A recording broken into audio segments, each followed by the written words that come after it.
1995 was huge. Both Kim and Foxy dropped, and they were the essence of the hyper-sexualized rapper who can actually rap. You know my nana is all that. That's why I get briquettes, 5 carats, and all that. Grab on your itch as this bitch get deep.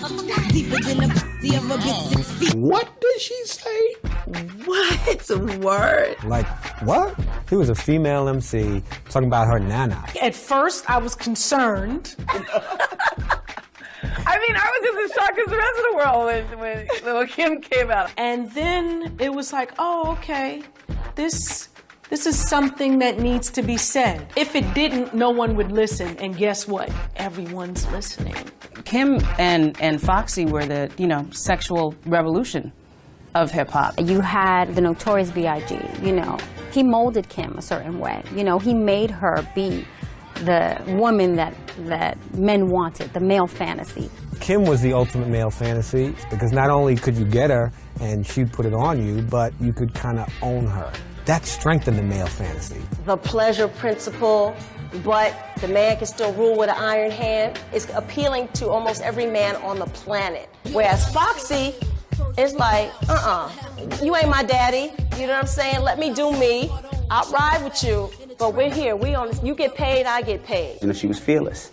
She didn't care. But you just look at her first video, her first time, I shot her, and how she came on that record, just the minks in front of things. I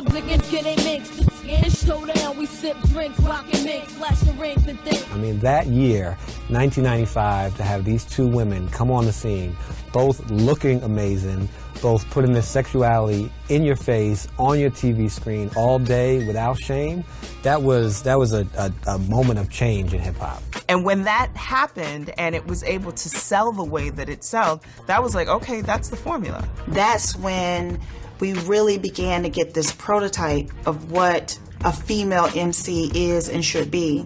A little bit of the industry and maybe the artists themselves felt like, me wearing my clothes like this, maybe I gotta go a little tighter. I just was feeling like, wow, what do I do now?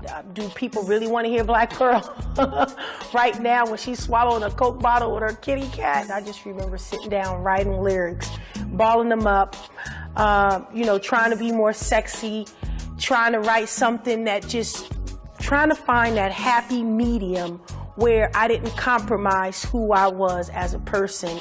So I was like battling with myself, like, wait, maybe it's over for me.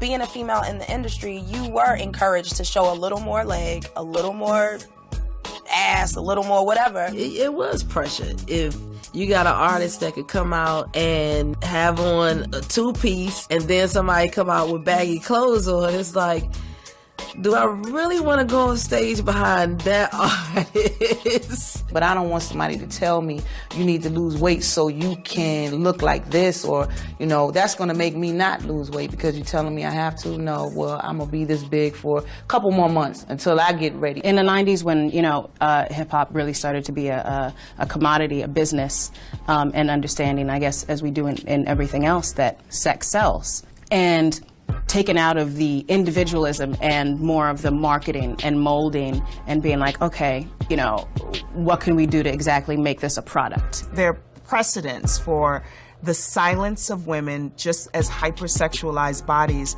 being extremely lucrative. So I think that's the model. That's like, if you put A and B together, it will sell and we'll be able to make this kind of money.